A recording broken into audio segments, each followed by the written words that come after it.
Olá pessoal, bem-vindos a mais um Enfermagens em Pauta, hoje com o informativo 560 do Superior Tribunal de Justiça.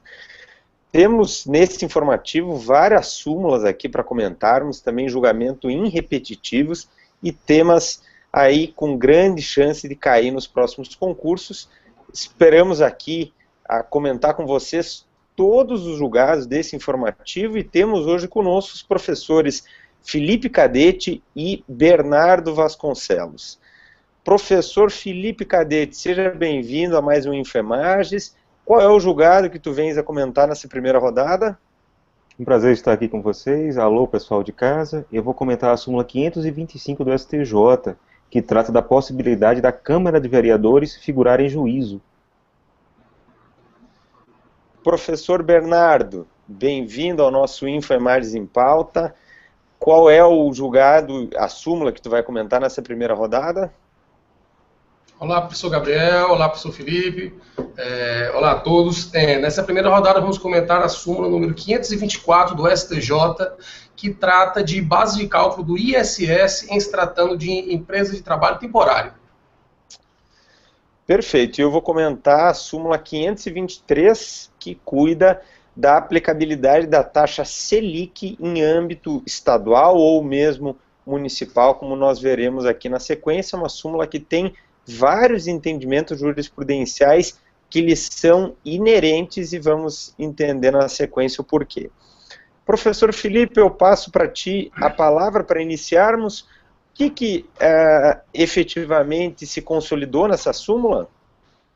Bom, a súmula ela não inova, ela realmente reitera o entendimento que já era pacífico no âmbito do STJ, de que a Câmara de Vereadores ela apenas é dotada de personalidade judiciária e não de personalidade jurídica. O que é isso? A Câmara de Vereadores ela apenas é um órgão da pessoa política, município. Quem detém personalidade jurídica é o município e não a Câmara de Vereadores. O que a súmula dispõe? Ela coloca que, embora o município possa figurar eventualmente e esporadicamente em juízo, ou seja, tendo personalidade judiciária, essa atuação da Câmara de Vereadores em juízo, ela deve ser pertinente, ela deve ser muito próxima com suas finalidades institucionais, com suas finalidades políticas. Eu vou ler o texto da súmula. A Câmara de Vereadores não possui personalidade jurídica, apenas personalidade judiciária, somente podendo demandar em juízo para defender os seus direitos institucionais. Os precedentes que deram origem à súmula eram basicamente de dois tipos: de servidores da Câmara de Vereadores que buscavam alguma gratificação, alguma diferença remuneratória e colocavam no polo passivo a Câmara de Vereadores e não o município. Todas as ações foram extintas, porque nesse caso você não tinha uma atividade institucional, como servidor do judiciário, como servidor do executivo, você deve acionar o próprio município e não a Câmara de Vereadores, no âmbito estadual o Estado, né, e no âmbito federal a União Federal, lembrando que municípios não detêm poder judiciário. O outro tipo de precedente que deu origem à súmula se valia a questões tributárias, quando a Câmara de Vereadores, no município que não tinha RPPS, não tinha regime próprio de Previdência Social, ficaria vinculado ao regime geral de Previdência Social, que é o INSS, a Câmara de Vereadores questionava a incidência da contribuição sobre a folha, e ela entrava pedindo a repetição de indébito, uma ação anulatória, ou mesmo uma ação declaratória tributária, e nessas ações se reconheceu que a Câmara de Vereadores não poderia figurar no polo ativo. Quem deveria figurar era igualmente o município. Então, nesses casos, a correta legitimação, seja ativa, seja passiva, seria da própria pessoa jurídica, e não do seu órgão, não da Câmara de Vereadores. Agora, vamos analisar como seria a exceção. Quando é que realmente a Câmara de Vereadores poderia figurar em juízo? O que eu vislumbro, e que não é tão comum na jurisprudência, é quando a própria Câmara defende alguma prerrogativa de seus membros, seja através de um mandato de segurança, de alguma prerrogativa parlamentar, ou seja até mesmo a possibilidade de um parlamentar preso injustamente ou preso de forma ilegal. Nessa hipótese, embora seja bastante incomum, a doutrina coloca que a pessoa jurídica, ou mesmo o órgão, poderia figurar como impetrante de HC. O que ele não pode figurar, por razões óbvias, é como paciente, mas seria uma hipótese também. No plano federal, é muito comum nós vermos o Senado e a Câmara dos Deputados participarem do controle de constitucionalidade, seja prestando informações. Você pode também vislumbrar a hipótese em que a Câmara ingressaria com mandado de segurança em questões de direito financeiro, quando o Executivo não repassa o duodécimo, que é uma questão bem atinente realmente à independência dos poderes, enfim. Seriam realmente nessas questões que envolvessem mais direito financeiro ou o próprio controle de constitucionalidade. Lembrando que a Câmara de Vereadores, segundo muitas constituições estaduais, poderia até mesmo ingressar com ações diretas de inconstitucionalidade contra leis municipais. Isso é algo bastante comum. Bom, professor Gabriel, embora a súmula fale Câmara de Vereadores, pelo princípio da simetria, a súmula também é aplicável no âmbito estadual e no âmbito federal. O que há de mais importante é isso. Colegas? Perfeito, Felipe. Essa súmula, ela, como tu bem colocou, ela, embora fale da Câmara de Vereadores, é um entendimento que nós podemos aplicar a outros órgãos da administração. Esse mesmo raciocínio da personalidade judiciária se aplica, por exemplo, ao próprio Poder Judiciário, em que, e tu comentou um exemplo que é comum na prática, nós temos, às vezes, problemas relacionados ao repasse dos duodécimos, ou seja, da verba orçamentária para um determinado poder. E o Poder Judiciário pode, e muitas vezes isso ocorre, impetra mandado de segurança, mesmo não tendo personalidade jurídica. Então esse acho que é o ponto-chave para o pessoal de casa gravar. Um órgão público, pela teoria do órgão, ele não tem personalidade jurídica, ele não é pessoa jurídica, ele é um órgão, exatamente, o nome vem disso, ele integra um corpo, ele faz parte de um corpo, logo ele não tem vida autônoma, ele se integra a uma pessoa, a um corpo. Por isso que a Câmara de Vereadores, como regra, deve ter qualquer problema não relacionado às suas finalidades institucionais, deve ingressar em juízo através do município. E tu colocou um caso que era muito comum, né, Felipe, em matéria tributária. Câmara de Vereadores pedindo repetição de indébito das contribuições dos agentes políticos lá da Lei 9.506/97. Foi um dos temas que levaram à edição da súmula, e nós vemos que não envolvia a discussão tributária qualquer finalidade institucional. Era o interesse patrimonial da Câmara em receber de volta um indébito tributário que, inclusive, era reconhecido pela jurisprudência, é reconhecido pela jurisprudência em razão da inconstitucionalidade da Lei 9.506/97. Então, a partir dali, isso aí, inclusive, caiu em prova da magistratura federal da primeira região, se entendeu que a Câmara de Vereadores não tendo personalidade jurídica, não tem capacidade para ser parte, ressalvada, no entanto, a situação em que em jogo as suas finalidades institucionais, ou seja, o seu próprio funcionamento, que dá ensejo ao reconhecimento de personalidade jurídica permitiu a impetração de mandado de segurança com a finalidade de atender aí e assegurar os seus objetivos institucionais. Eu, nessa questão tributária, também chamo a atenção para o pessoal de casa. A Câmara ingressava porque ela tem CNPJ. Então ela achava que, invocava inclusive isso para dizer que tinha personalidade jurídica. Nós sabemos que CNPJ não tem nada a ver com personalidade jurídica, uma obrigação tributária acessória necessária para boa fiscalização do cumprimento de obrigações tributárias, mas não significa que quem tem a CNPJ tenha necessariamente personalidade jurídica. E a Câmara, assim como tantos outros órgãos que têm CNPJ para fins de fiscalização tributária, não possui personalidade jurídica.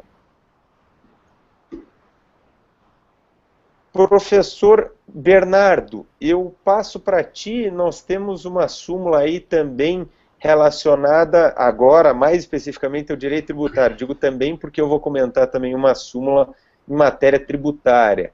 O que se consolidou nessa súmula, Bernardo? O senhor Gabriel José também nessa súmula aqui, ela vem cristalizar um entendimento que vem se seguindo já no âmbito do STJ há algum tempo, que trata do ISS-QN, ou mais conhecido como simplesmente ISS, Imposto sobre Serviço, que, como nós sabemos, é um imposto de competência municipal, nos termos do artigo 156, inciso 3 da Constituição Federal. Eu vou ler aqui o teor da súmula para a gente poder compreender e destrinchar ela aqui rapidamente. O número da súmula é 524, e segundo ela, a redação é a seguinte: no tocante à base de cálculo, o ISS-QN incide apenas sobre a taxa de agenciamento quando o serviço prestado por sociedade empresária de trabalho temporário for de intermediação, devendo, entretanto, englobar também os valores dos salários e encargos sociais dos trabalhadores por ela contratados nas hipóteses de fornecimento de mão de obra. O que é que o aluno, o pessoal de casa tem que ter conhecimento em referência a essa súmula? Primeiro ponto, tem que saber que as empresas de trabalho temporário são, essencialmente, prestadoras de serviço. E, nessa condição, são, a princípio, contribuintes do ISS. Por sinal, a lista dos serviços sobre os quais incide o ISS, ela vem disposta na Lei Complementar número 116 de 2003. Então, não é todo e qualquer serviço que, não é por ser serviço que automaticamente irá incidir o ISS. O serviço tem que estar previsto na lei complementar pertinente, que no caso é a Lei Complementar 116 de 2003. É bem verdade, por outro lado, que a lista dessa Lei Complementar 116 é vastíssima. Ela também utiliza termos genéricos, abrangentes, abstratos, o que acaba por englobar praticamente tudo ali que é serviço associado à atividade econômica. Mas o fato é que o serviço de intermediação no que se refere ao trabalho temporário, ele consta expressamente na referida lista, especificamente nos itens 17.4 e 17.5. Então, nós temos que partir do pressuposto que as empresas de trabalho temporário são contribuintes do ISS. Então, o que é que a súmula vai fazer? A súmula vai fazer uma diferenciação. O SJ já tem alguns precedentes em que ele afirma o seguinte: as empresas de trabalho temporárias podem ser divididas em basicamente dois tipos. No primeiro tipo, ela funciona como simples agenciadora de mão de obra. Como é que funciona isso?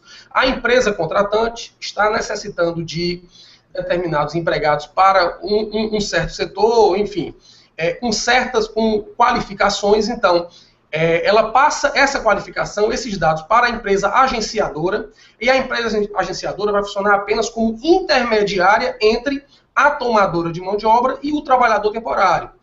Nesse caso, a empresa de mão de obra, trabalho temporário, agenciadora, vai funcionar como simplesmente uma intermediadora, pode eventualmente fazer uma seleção, verificar o cumprimento daquela qualificação que a empresa tomadora exige, e vai funcionar como uma ponte ligando o trabalhador à empresa tomadora do serviço. Nessa primeira hipótese, quem contrata o trabalhador é diretamente a empresa tomadora do serviço. Ela será a empregadora e o trabalhador, o empregado, no caso aqui. Então, nessa hipótese, o que é que a súmula afirma? O ISS vai incidir apenas sobre o que ele chama de taxa de intermediação, né? Exatamente, taxa de intermediação, porque o valor, com a base de cálculo do ISS, é o valor que o prestador de serviço recebe em razão do serviço prestado. No caso, o serviço foi apenas a intermediação entre o empregado temporário e a tomadora do serviço. Por outro lado, segundo o STJ, existe uma segunda hipótese, um segundo tipo de empresa de trabalho temporário. Nesse segundo tipo, a empresa não funciona apenas como uma intermediadora. Ao contrário, ela contrata diretamente os empregados temporários, ou seja, os trabalhadores ali são empregados dela, e ela põe à disposição da tomadora de serviço aqueles empregados por um certo período de tempo. Obviamente, de acordo com as especificações que a tomadora de serviço lhe passa. Notemos a diferença, é fundamental aqui. Na primeira hipótese, a empresa de trabalho temporário funciona apenas como uma ponte. O vínculo empregatício se estabelece diretamente entre o empregado e a tomadora do serviço. E nessa segunda hipótese, não. O empregado, ele mantém um vínculo com a própria empresa de trabalho temporário. E essa, mediante, obviamente, um contrato firmado com a tomadora de serviço, põe à disposição da tomadora aqueles empregados por um período determinado de tempo que é ajustado entre as partes. Nessa segunda hipótese, como o vínculo empregatício é estabelecido diretamente entre a empresa de trabalho temporário e o empregado, vai funcionar como base de cálculo do ISS também o salário do empregado e eventuais encargos sociais. Então, nessa segunda hipótese, nós temos um alargamento da base de cálculo do ISS. Perceba, o ISS devido pela empresa de trabalho temporário.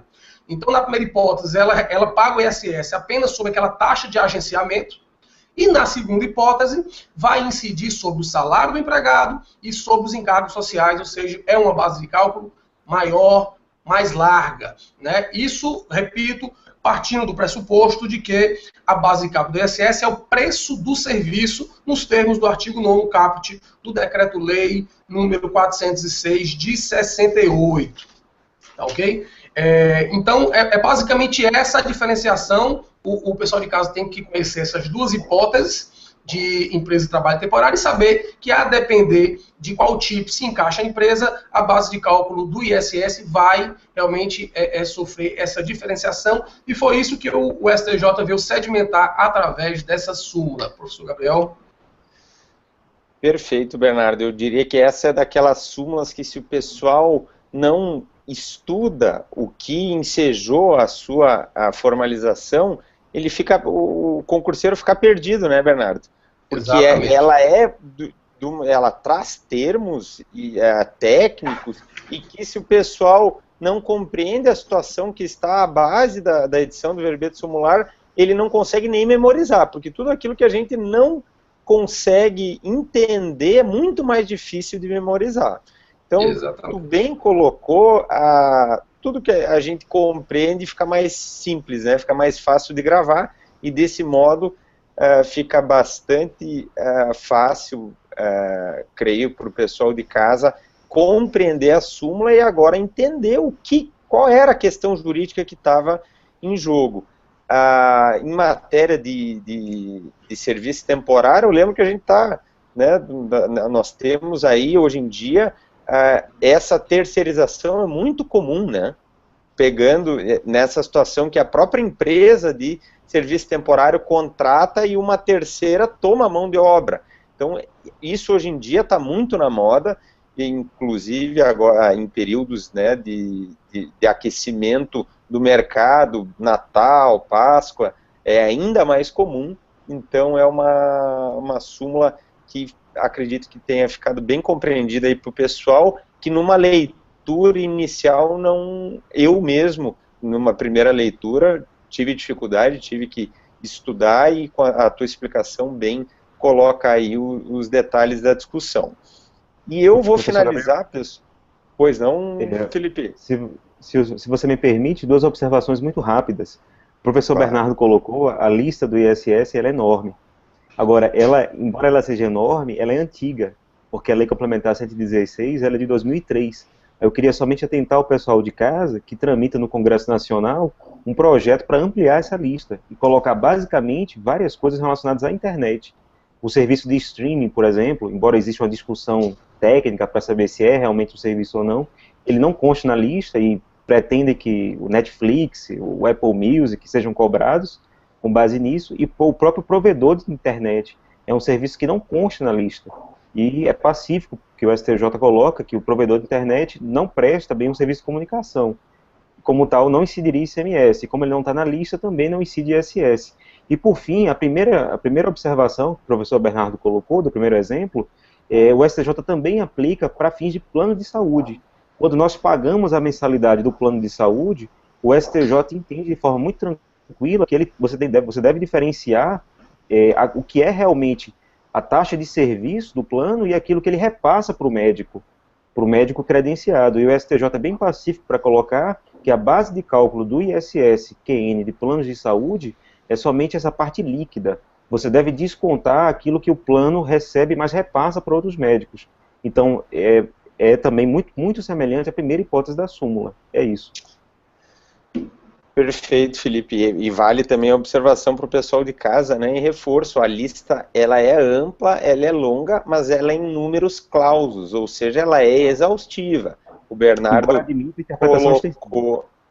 Exatamente. O Bernardo colocou que, né, é um leque bastante amplo de serviços, mas não é qualquer serviço. Para nós reconhecermos a incidência do ISS, como nós sabemos, deve estar o serviço previsto na lista anexa à Lei Complementar 116, e sobretudo esses casos de inovação tecnológica, né, como o Felipe colocou, o serviço de streaming, Netflix, Apple Music, são serviços muito recentes e que uma lista antiga naturalmente não vai prever. E haverá discussão quanto ao enquadramento em algum item específico, mas como é uma lista que traz um rol exaustivo, não é cabível uma interpretação extensiva também, né, para abarcar hipóteses não contempladas ali explicitamente. Sempre há discussão, o Felipe colocou, inclusive, alguns exemplos aí, provedor de serviço de internet, e temos outros, né, também. O importante é o pessoal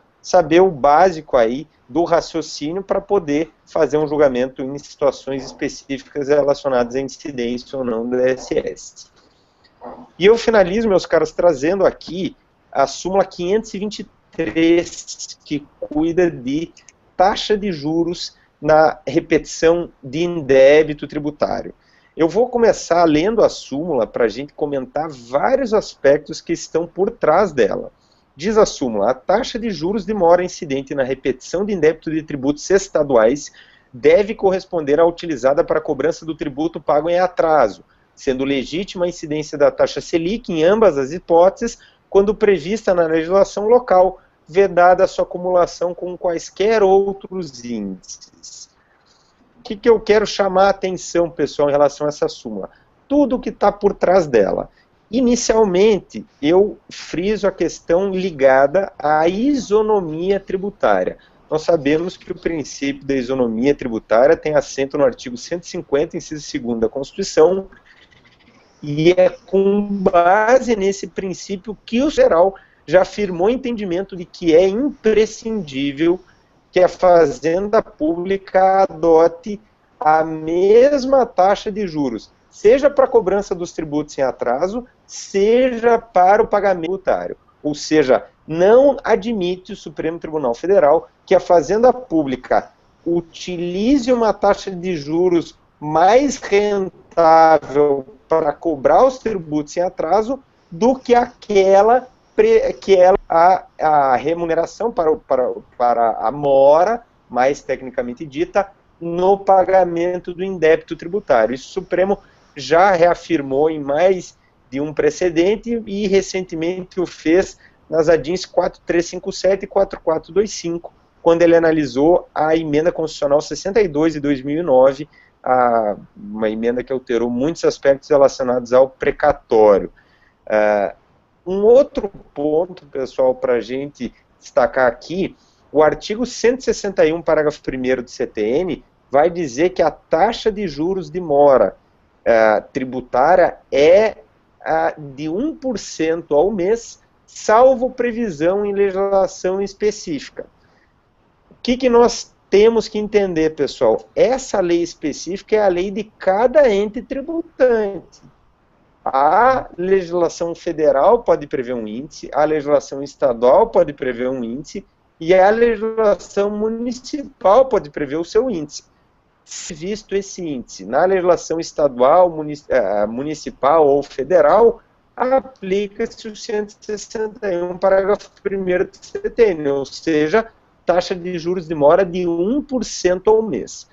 No âmbito federal, a taxa Selic já é adotada desde meados da década de 95, seja para a cobrança de tributos, seja para a repetição do indébito tributário. Então, nós já, no âmbito federal, estamos acostumados com a incidência da taxa Selic, seja em favor do contribuinte, seja contra o contribuinte, ou seja, na repetição do indébito ou na cobrança de tributos em atraso.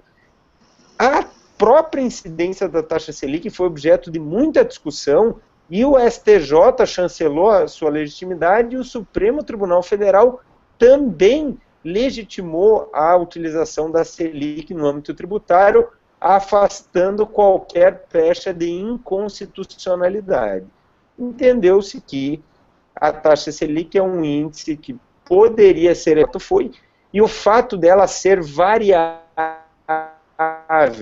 e estar sujeita a inúmeros fatores relacionados ao mercado financeiro e à economia em geral, não torna ela imprestável para fins tributários. Aplicável no âmbito tributário, assim como no âmbito civil, nós sabemos, né?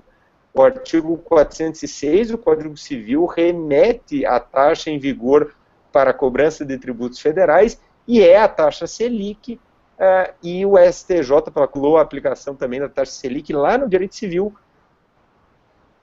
No direito tributário não foi diferente.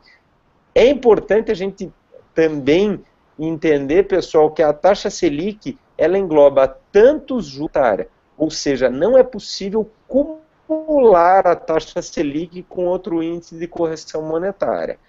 É exatamente porque ela já engloba tanto a reposição da inflação quanto a remuneração do capital. Então, não utilizá-la ao lado, ou seja, cumulativamente com um índice de correção monetária. Então, pessoal, a súmula incorpora tudo isso. Primeiro, a taxa Selic pode ser utilizada no âmbito, nós vimos, o Supremo Tribunal Federal também chancelou isso. Segundo, é possível a sua adoção no âmbito estadual, desde que a lei estadual o preveja. E estaduais estabelecem a utilização da taxa Selic como prevista na legislação federal. E eu digo mais aqui, também no âmbito municipal isso poderia ocorrer, embora a súmula só fale, agora tudo depende da previsão legal da legislação do ente tributante estabelecendo a adoção da taxa Selic, que é como vimos, o índice adotado no âmbito federal há muito tempo. E a súmula também deixa claro que quer outros índices, exatamente porque ela engloba tanto juros quanto correção monetária. O professor Gabriel José? Ou o professor Gabriel Bruno?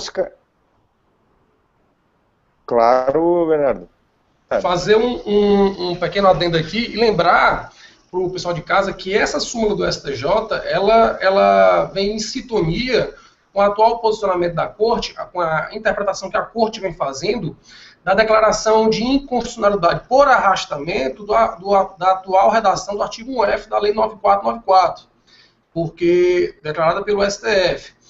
Porque o STJ vem compreendendo que a declaração de inconstitucionalidade, no que se refere ao referido artigo, foi apenas no tocante à taxa de correção monetária.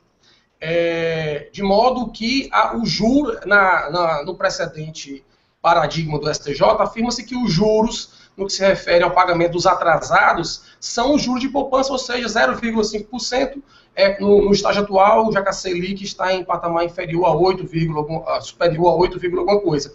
É porque nesse precedente, o STJ faz a ressalva. Ressalvadas causas de natureza tributária.